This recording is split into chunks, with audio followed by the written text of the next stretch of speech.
What is up, guys? My name is Sam World and I make music production and sound design videos here on YouTube for dance music. Now today we have a request on the anti-up leads from the track Something's About to Go Down. We're going to be looking at the main lead of the song, which you can hear in the drop, which sounds sort of FM-y, very distorted, but today we're going to kind of decipher it a bit so that if you guys are thinking about how to make these kind of leads or would like to know the techniques for it, well, I'm going to present them to you guys. Now, a little bit of a backstory with this. I spent the last few days trying to remake this lead, hence why I look really tired. About 12 hours clocked in, guaranteed. But hopefully, again, the video is good enough for you guys. I think we can all agree that this is pretty close. There's a bit of tonal change maybe that can be done, and maybe I'm missing an effect. But at the end of the day, I'm pretty sure this is the way that Anti-Up did it. Other than that, you want to support the channel, make sure to head over to evilsounds.com and let's get started with this. All right, guys. So if you haven't heard the song, the lead we're going to be talking about is going to sound like this. And this is going to be my recreation on top of it. And then from there, so it's pretty close. Obviously, there's a bit of a difference between the original and this one, but I'm pretty sure this is the way it was created. From here, I really think either one, we are using this sort of delay to elongate the sound, but we're going to talk about it. Now, the main key to this sound is FM and heavy amounts of distortion with a resonance peak. So this is a really cool technique that we can utilize. And the idea of it is as you can see, we have a pre-filter going into the distortion that is peaking around 1158. From there, we do have LFO1 being routed to that, which is going to open it up. And then from there, as I pull it up,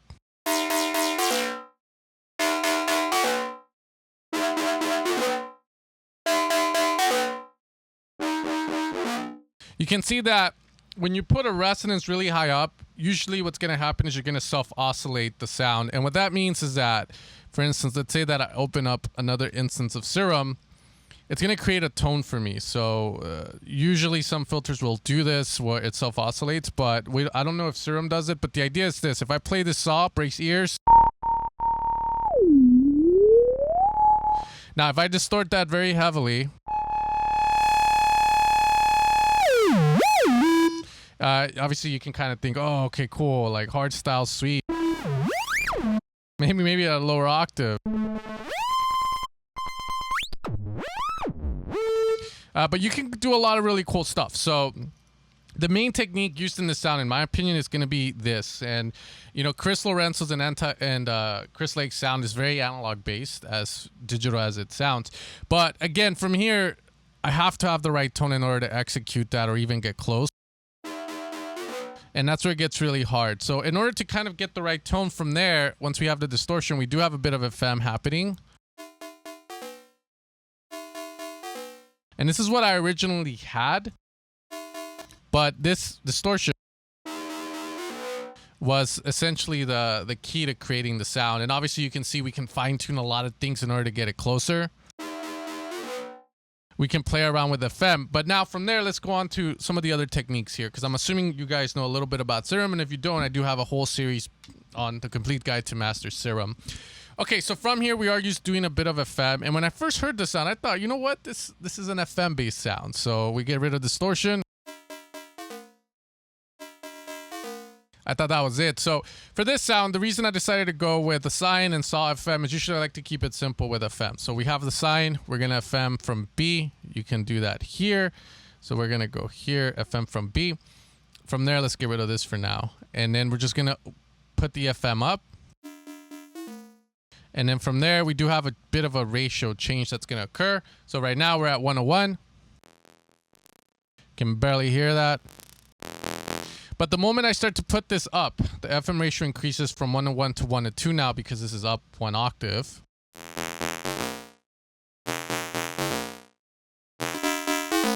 We start to add more upper harmonics to the sine, in essence creating this kind of FM sound, which then we're going to route into our heavy distortion.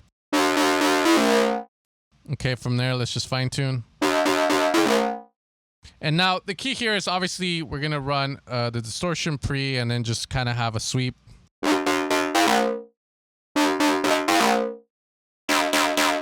But from there, we added a bit of sync, and this is where it gets a little tough because the fact that I added sync has nothing to do with technique of sound design. Literally, I was just A and Bing the sounds, trying to get the exact tone close to what they had. Now, the other really cool technique, which I don't really like to do as a sound designer because it creates very atonal, very dirty, very kind of like, is this in the right key kind of vibe sounds, is from FM ratios of octaves. From there, we can get into, you could say, 1 to 2.3 or what, like ratios. And that's where I feel like Chris Lorenzo and Chris Lake are crazy in a sense, because they'll like create unstable sounds that kind of sound like they're off key, but they sound very good. And I feel like the key here is like changing the sem.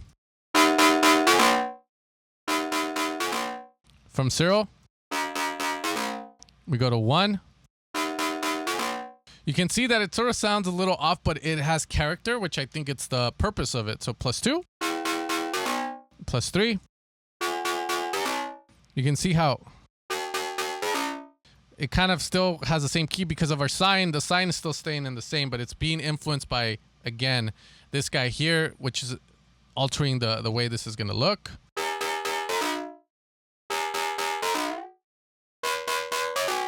And the last thing I'll add, which I think is really cool, is messing with the fine as well. So for instance, here we have basic FM sound that's perfect. But the moment we increase fine,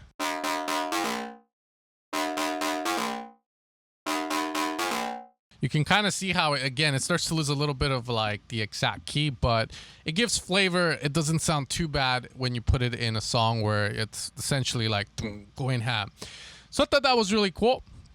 Now, the other thing about the lead is that there is going to be this sine-based layer on top of it, which you can hear in the song. And if you pay attention, it's like, dee, dee, dee, dee, dee. This one's pretty simple to execute because essentially it's just a sine. With a bit of release, we're going to shape it, lower the sustain, add a bit of decay.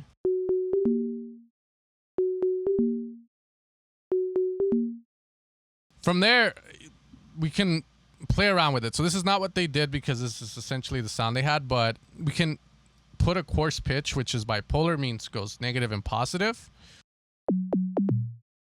But we want it to go in one direction because we don't want it to be an octave down. So we're going to hold Alt Shift and click to make it one directional. Coarse, stay at 0, and then we can add a bit of a knock if needed. And from there, saturate to the point where you don't turn the sine into the square, but you can give it that flavor, and then from there, just go crazy with reverb. But that's for another song. Okay, guys, so those are going to be 2 of the leads. The last lead I want to talk about, short video, but spent so much just to get it out, is going to be obviously the wub that happens at that very nasty wub that you can hear there. Okay, and this one has some really cool techniques as well, and I made one of these on my Instagram where I upload daily tips on there if you guys want to check that out. But here, this sound is going to be, again, another sound that's very heavily distorted. But there's a very key to it. Now, I don't know if they used a tremulator where essentially they put like a 1/16 on the saw, a very fast sort of gate to give it like that nastiness. But I feel like when you use a sine instead to execute this, it sounds way better. So obviously we have a super saw up an octave running into a low pass filter. Envelope 1 will be shaped with a bit of attack, route that to our cutoff. And then we get that little sweep that you can hear in the track as well. But from there, this sine wave puts in a lot of work. The sine wave is super low. You can't even hear it. But if I put it up. But the key thing here with this sine is that when you pair it up with a saw, you can kind of see how the sine just adds a lot of grit to that saw. I can't explain what's going on, but they're both going into the distortion, and the distortion can hear the sine. Let's just say it's going to get the data. And as it distorts, it does get influenced by that. So for instance, here I could do.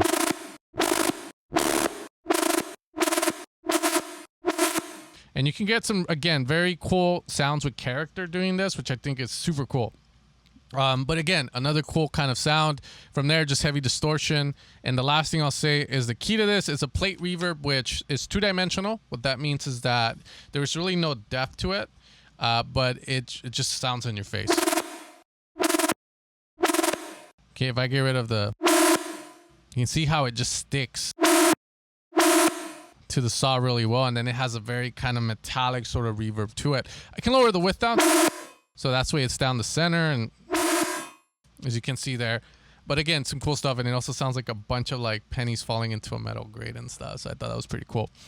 Okay, from there, I think the last lead we can talk about is gonna be the attention lead, which is executed in the second break of the track, and we have a surprise drop, which again is it's still going. I believe I have it somewhere here. It's called the ringer. Okay, and this one's pretty cool. Just using a saw, we're gonna route an LFO to that, and we can shape it. We're gonna be going with a swingy 1/8 T. I don't know what the T stands for.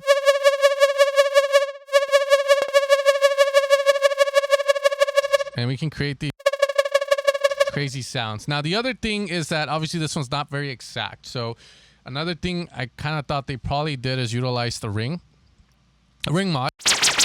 Let's get rid of this. Just,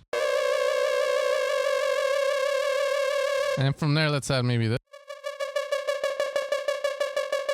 But there is a slap delay that is applied to the sound, and what that means is that usually most of us will use the delay sync, so BPM on, so that way we have 1/4 and all this. But if you don't do that, you can now mess with milliseconds instead to kind of execute tape delays and whatnot. But here we're gonna do a very slap one. What that means is that you're gonna hear it like so. So that way we get it like kind of like fast.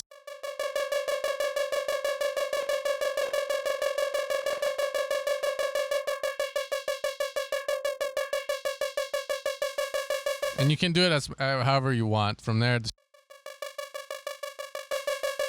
But really cool sounds, guys. In essence, I wanted to make this video because I spent too much time on this tutorial. I hope that my time spent here saves a lot of time for you guys. And now you know. So cool technique. Again, just in review. Filter, high resonance, distort for like crazy sounds, and don't be scared to automate that filter cutoff up and down to get some really cool kind of wubs that kind of sound FME but have their own character.